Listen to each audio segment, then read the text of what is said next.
Next up, Senate File 1858, Senator Eichhorn as well. Senate File, And I understand you have an amendment. I do. Senate File 1858 is an appropriation to study some of the effects on wildlife of lead shot, and I do have the A1 amendment to offer with that, Mr. Chair. Members, I believe it's being handed out. And while it's handing out, I can just go over it. It's pretty simple. It'll direct the Department of Natural Resources not to adopt any further rules restricting the use of lead shot. That's what the amendment would do.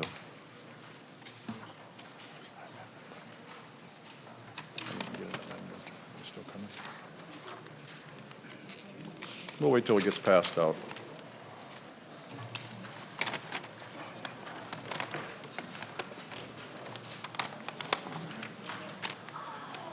So Senator Eichhorn, the A1 amendment is something that will get your bill in the order that you want it? That's correct, Mr. Chair. Correct? Okay. Being an author's amendment, all in favor of the A1 amendment, say aye. I'm sorry. Mr. Chair, Oh, I'd like- I'm sorry, could we Madam. have a little discussion on the A1 amendment? Sure, sure. So, Senator Root. Senator Eichhorn and Mr. Chair, I'm rather disappointed that you've brought this amendment forward because this is a bill you brought forward to my committee that I did not hear. I was very excited when you decided to do a study because I think that's the appropriate way to go. And so today I actually was very pleased that we would be hearing a bill about a study on this. And so I guess I'm very disappointed that you brought this forward. Members, any further comments on the A1 amendment? Hearing none, all in favor say aye. Aye. Opposed? No. The amendment carries. Senator Eichhorn, to your bill as amendment. We basically already went over the bill as amended. I do have a testifier for it, and I'd like to hand it over to him and go ahead and go over it. Thank you, Senator Eichhorn. I don't have a name, so welcome to the committee. Thank you, Mr. Chair, members. My name is Paul Thielander, Wildlife Section Chief for the Minnesota Department of Natural Resources. So it's already a well-known fact, scientific fact, that ingested spent lead shot causes death either directly from poisoning or from secondary effects when ingested by waterfowl or other birds. In 2009, the Minnesota DNR completed a literature review of the effects of lead poisoning on wildlife and found that lead shot ingestion has been documented in more than 120 avian or bird species. Excuse me, Mr. Thielander, this is the message you sent out? Yeah, this is a handout. That, Okay. Yeah, just that's so been members know distributed that. to committee Thank members. you. Please continue. Thank you. We know from previous study that in addition to waterfowl, mourning dove, ringneck pheasant, wild turkey, bobwhite quail, ruffed grouse, and woodcock become exposed to lead pellets by mistakenly ingesting them as grit while feeding in areas where lead pellets are deposited. A study by the Minnesota Pollution Control Agency in 1999 estimated that approximately 2.6 million pounds of lead shot were used annually across the state in hunting and shooting ranges. Our previous studies in North America and Great Britain have found a 3 to 6% prevalence rate of ingested spent lead shot in gizzards of hunter-harvested upland game birds such as mourning doves, northern bobwhite, chukar, and ringneck pheasants. A South Dakota study recently in 2015 measured lead shot availability on 3 study areas where pheasant hunting occurred and concluded that spent lead shots available and ingested by male ringneck pheasants with ingestion rates varying on the study site between 3.4 and 6.5%. The section of wildlife doesn't believe it's necessary to replicate the prior studies, but if it were to become a requirement, studying the amount of available lead shot in public lands and the effects on wildlife in Minnesota would require more time and more resources than the bill would appropriate.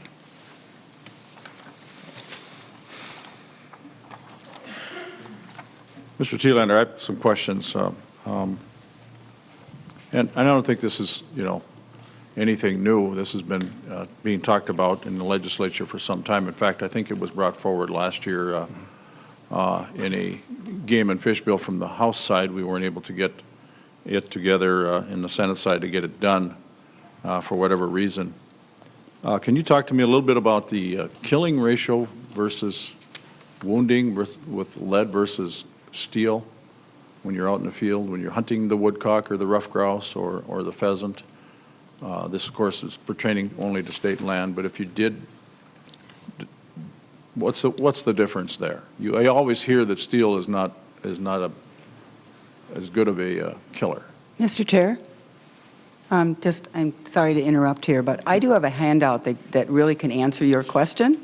Okay. And so I have it for all the members, and I have it for the audience, too, if you'd like to. Certainly. I think I'd like to hear what our testifier has to say, but I think the handout that I have really answers the question about the accuracy of steel shot and where it's come since 1987, when we banned lead shot the first time for waterfowl. Thank you. Thank you, Senator Rude.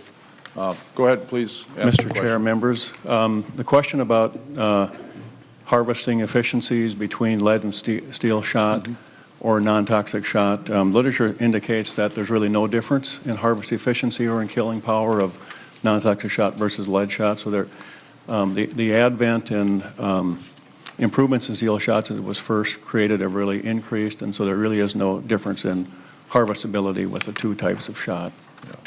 I certainly know the evolution of it myself, and being involved in hunting myself, and you know the old steel barrel shots or shot barrels rather that came into the scene because they definitely discharged the projectiles differently coming out.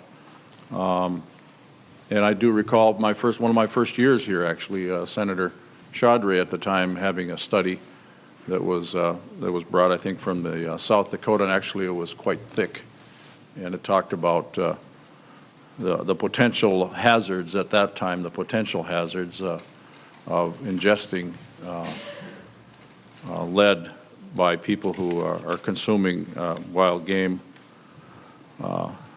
or wounded animals, as you testified earlier. So it's been around for some time. I know a lot of the shooting ranges, some of the shooting ranges where you do clay sporting shoot, which has certainly become very large, very big industry in the state, has considered moving to a lot of steel and lead, and so this has been evolving. I think it's been a natural evolution. My question would be we always talk about rules and we always talk about statutes. Something that was turned out to be quite controversial. Why wouldn't the DNR come in with a statute change instead of a rule, knowing that there was going to be a lot of discussion about this? Is there any idea as to how you can help me with that? Mr. Chair, I guess in response to your question, I would say that in discussing what kind of an approach to use, that was what we came up with internally in DNR, was that we should pursue a rule when we first discussed taking steps forward on this, just to ensure that there's adequate discussion and input and so on in the process. So as you know, there's two different routes we could go. It could go legislative or rule, but that's the decision we made, was to pursue a rulemaking. And Senator Rude, the information that you have here, I'm sure is certainly a point of view accuracy of steel versus lead. I don't think there's ever been any discussion, or at least I haven't heard of any discussion about the accuracy of steel versus lead. It's always been the consumption, the possibility of consuming that. I know we dealt with it with whitetail, with the venison donation program, which I actually turned into quite a, I don't know if the right term would be a little over the top. I guess I made it very clear. I actually talked about doing that one year. Every piece of venison that's donated that was shot by a hunter, at that time there was more lead than there is steel bullets, and that they would actually, the potential of them consuming donated venison to the food shelves at that time. So the state's answer to that was to x-ray every pound of hamburger that comes out of the same butchering process that we all bring our deer to and get from, but we don't go through that process. So there's an argument to be made that there was a little tad bit of an overkill there with this lead situation. Any questions? Senator Root. Mr. Chair and Senator Eichhorn, one of the reasons why I was excited about the study issue is because last year we had a very good game and fish bill. And at the end of session, it was caught up in this very argument. And the reason that that very good piece of legislation did not pass was because of this very issue, because no one could decide, and it was very divided. And so having a study, I thought, was very, very appropriate. I've taken the time over the interim to really study this issue because it's a very important issue and it's one that we very much need to study and have some answers. Now, over the interim, I convinced my husband, although it didn't need much convincing, to go to Cabela's and Gander Mountain and Mills Fleet Farm and several other spots where we buy ammunition in our, and to spend a day. And we went out, and because he's the one that buys ammunition in my family, we went to all the stores so that we could compare apples to apples, oranges to oranges. And we found in every single store that lead shot was more expensive than steel because it is the issue of supply and demand. And that's one of the biggest arguments that people use in not doing this because it's so expensive. And it's just not true. Just like it's not true that steel is not a good shot.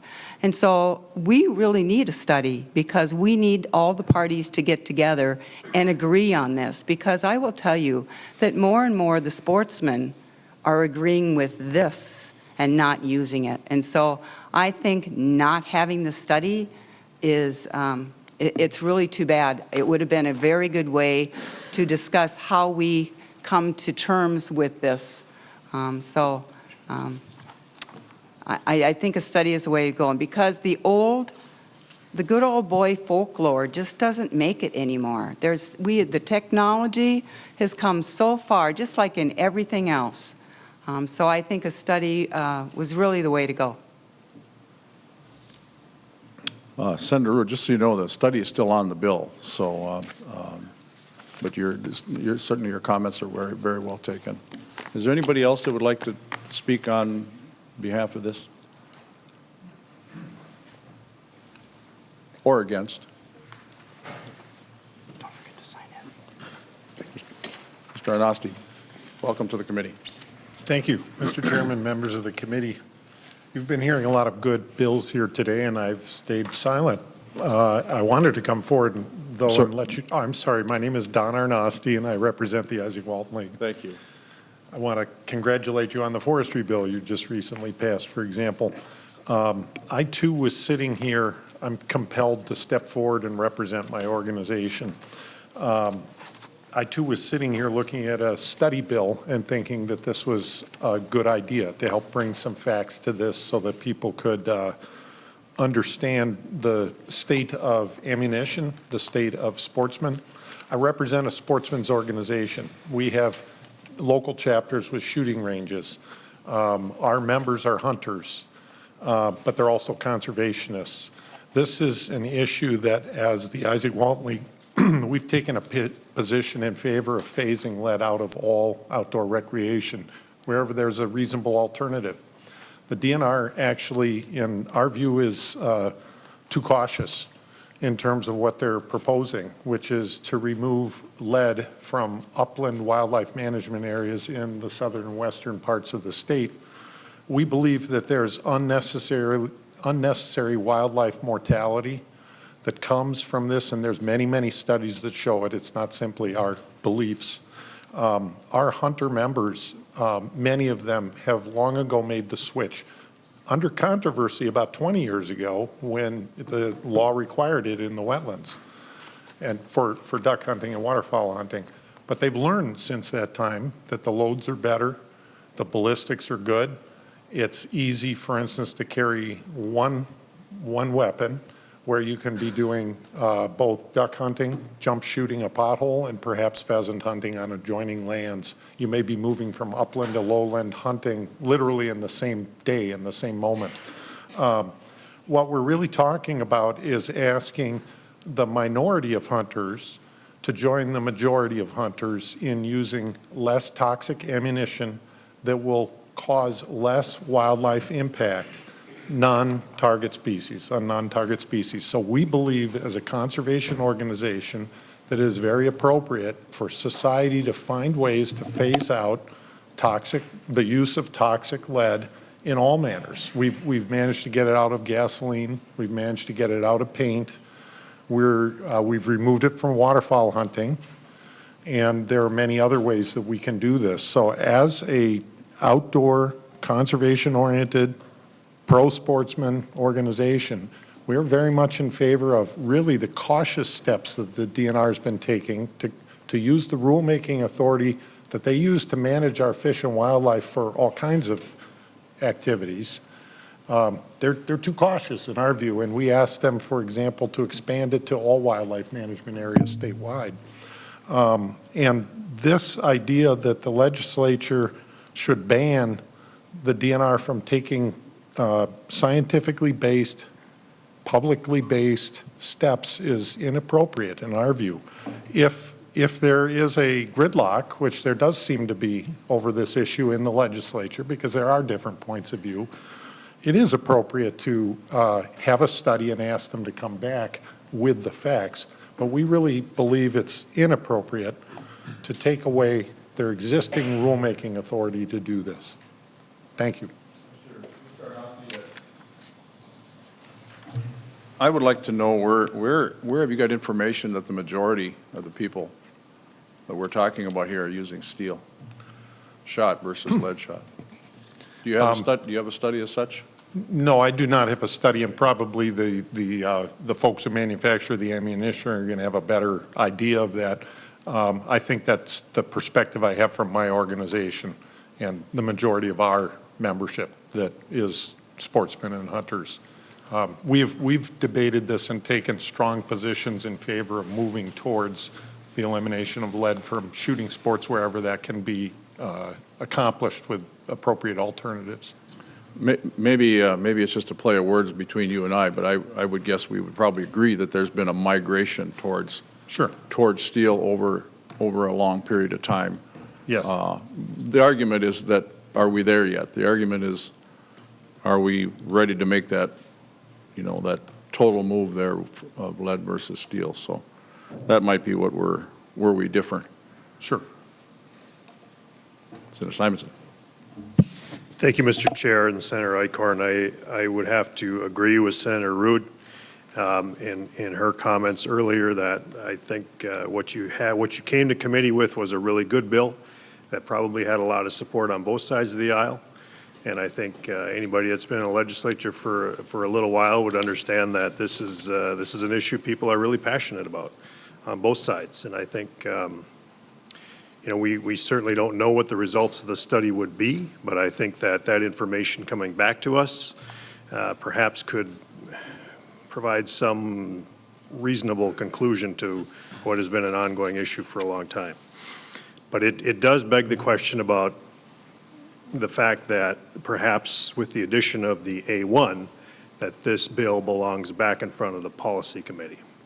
And my question to you, Senator Eichhorn, is just based on the conversation that you've heard here today, if you'd consider just amending the A1 back off and letting this proceed forward, if you would be willing to do that. Otherwise, Mr. Chair, I'm inclined to move that we send this back to the policy committee, or to the policy committee, I guess. Senator Simonson, my comments, if I could, and I know you directed your question to the author, but if everybody seems to be in agreement that we need a study, then maybe we should let that happen before we make this very large difference, this change. Senator Simonson. Mr. Chair, I don't disagree with you. I think we should proceed with the study. I think that the amendment is what makes it controversial. And I think that is where we stand the risk of getting what may be a very good omnibus bill hung up on something. As you well know, sometimes little things can hang things up. But sure. I agree with you that the study is important, and I think we should move forward with that. I'm just concerned about what this restriction on rulemaking will do to its success. But First, did you have a question of the author first, Senator Simonson? I'm sorry. Well, Mr. Chair, my question just was if you would consider doing that, then I think this could move forward without hardly any controversy, if any. At this point, I'm not currently interested in withdrawing the amendment. With the amendment, like you had noted before, Mr. Chair, the study still stays in there. I think we should still do the study. And the amendment arose out of, concerns from a lot of our shooting sports industries and our shooting, people involved in shooting sports and sportsmen, that this necessarily, because of the passions that are on it, shouldn't be a rulemaking decision. It elevates it, I think, to a legislative decision instead of a rulemaking decision. If we are going to get to a point where we do decide to ban lead shot, it should come through the legislature and not done by rulemaking. And there's a lot of concern by sportsmen that this is, possibly being done as a politically motivated decision by the DNR and less by some of the other facts that are out there. So I think if we are going to ban lead shot at some point, it needs to come through the legislature and not through rulemaking. And that's why we're looking to restrict the rulemaking. And that's why also we decided to keep the study in place as well. We think it is important to continue to study it. And when it does get to that point, we should have a legislative discussion and not a rulemaking discussion. Senator Tomassoni. Mr. Chair, and I'm not real trying to advocate one way or another, but it seems to me if we're going to do a study on something, that we should at least wait until the study's done before the department does any kind of rulemaking or before we do any kind of law passing here at the legislature. So from that standpoint, it would seem that the amendment makes some sense because I don't think we would want the department promulgating rules while the study is going on to find out exactly what the study should say. So to the point of a study, the amendment makes some sense to me. Senator Lang. Thank you, Mr. Chair. I think I'm going to agree with Senator Tomassoni on this one, and here's my reasoning. And I understand that lead is poisoning. Whether or not they're eating it, I understand that lead's poisoning. In all the years, all the hunting I've ever done, all the pheasants I've cleaned, I've never found lead shot in any of their gizzards. I've never seen it. So the thing that gets me is that we're doing a study, and in that meantime, we're gonna find out whether they're eating this lead shot. I think it's very appropriate that rule wouldn't be implemented in the time being. And that also be said, I have heard rumors of the DNR looking down the route of banning rifle rounds, lead rifle rounds. And I think that was kind of blowing me away. I don't know how you'd even cope with that at this point. And I think that that's something that, that we're going down that route. So if you implement a rule change like that, that would impact hunters and sportsmen pretty profoundly, especially when it comes to price. That was the big thing when lead shot first was banned in 1987. A box of steel was, or even now, a box of Prairie Storm is about $30, $35. That gets pretty expensive. So that's all I had, Mr. Chair. Thank you. Mr. Thielander, just a little bit off the shot business versus bullet business, and Senator Lang brought that up. Is it the DNR's intention to soon ban lead bullets on state property as well? I guess that was a question that I had too. Has there any studies done on that? We're moving forward. Mr. Chair, the department does not have any plans to ban lead bullets for taking big game in Minnesota. Our approach has been to provide information to hunters so that they can educate themselves on the variety of bullets out there and then let them make their own choices. So no intent to restrict bullets for big game hunting. So, okay, so that begs the question then, going back, and I'm dredging up old stuff here with regards to the venison donation program and the potential consumption of people who actually aren't hunters that are actually coming into the areas, the food shelves. That study certainly, there must be some studies there that are saying that lead bullets are dangerous to the consumption of human consumption. Has the DNR looked at that at all? Mr. Chair, yes, we have. I think there's been information out there that shows that when a hunter shoots a lead bullet into a deer, that the bullet fragments in most cases, and the particles are distributed well beyond the point of impact. And so that folks need to be careful to remove a very generous area around the wound channel to try to assure that they don't ingest lead fragments. The only way to ensure that that doesn't happen, of course, is to use non-toxic or copper bullets, but that's the recommendation. We have an advisory in our hunting and trapping handbook that talks about that. Okay. All right. Members, Senator Weber.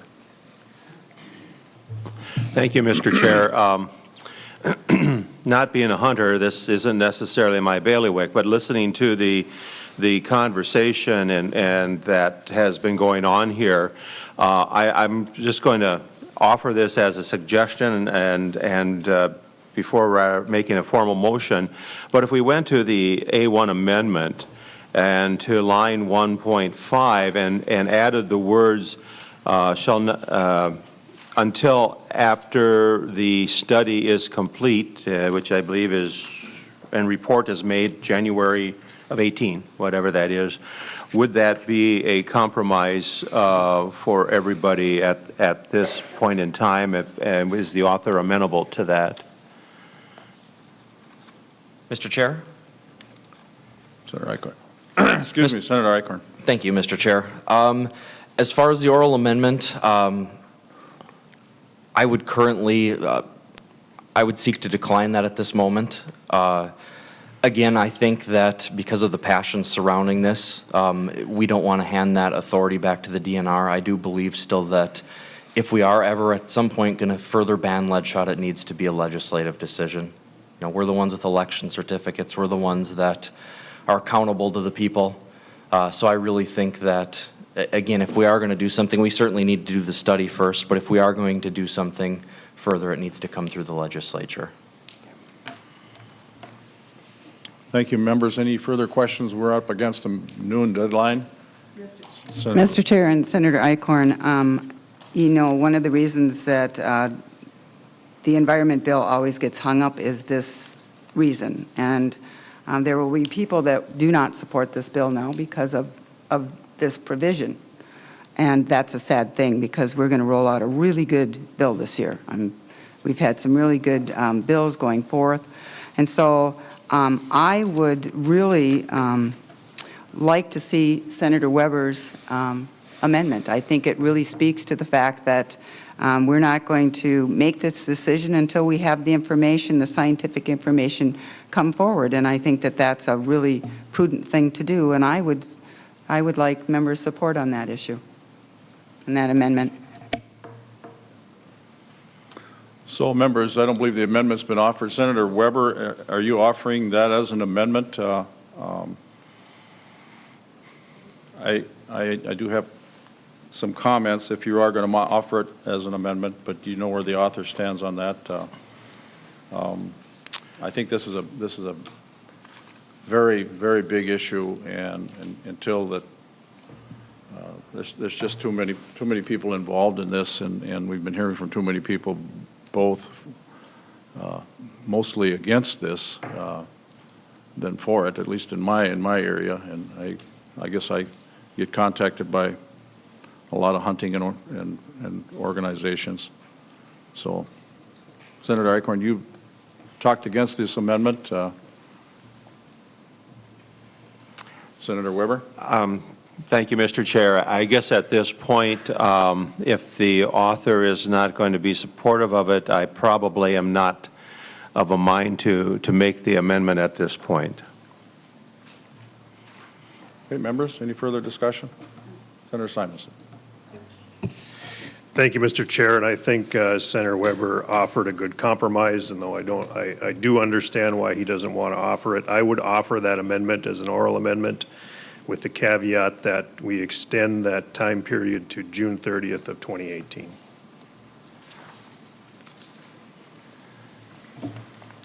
Mr. Knopf, help us out.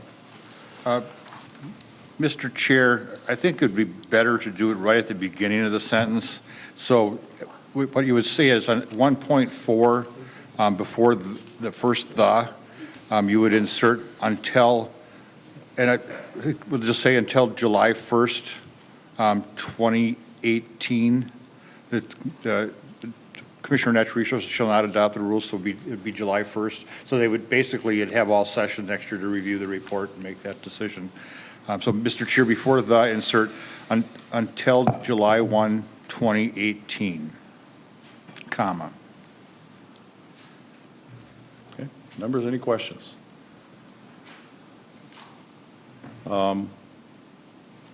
Members, before moving on this amendment, I have to give my point of view here with, and agree with the author of the bill. I think I will be voting against this amendment because I think it changes the complexion of it an awful lot, and that's where I'll be voting. So, members, any further discussion on the amendment? Senator Root. And Mr. Chair and members, I think the comment was made that about who we've heard from today, and I think that today we've heard from a lot of people against this, and I haven't seen anyone testifying for Senator Eichhorn's bill. So I just so you know. Point well taken. Members, any further discussion on the amendment? All in favor of the oral amendment, say aye. Aye. Opposed? No. No. The amendment does not carry. Senator Eichhorn, any other discussion? Any further comments? No, members, I'd just like to thank you for your consideration and discussion on this today. It's something, again, that you've mentioned and I've mentioned that we've heard a lot from, people in the shooting sports industries and people that enjoy the shooting sports, that this is something important to them, that, that authority lie with us at the legislature. So I think this does that, and it also appropriates some additional monies to continue to study it, which I think is also important. So there is plenty of support for what we're trying to do here, and I appreciate that, and thank you for the good discussion today, and I'm always open to discuss it at any point in the future. Member, seeing no further discussion, we'll be laying Senate File 1858 over for possible inclusion.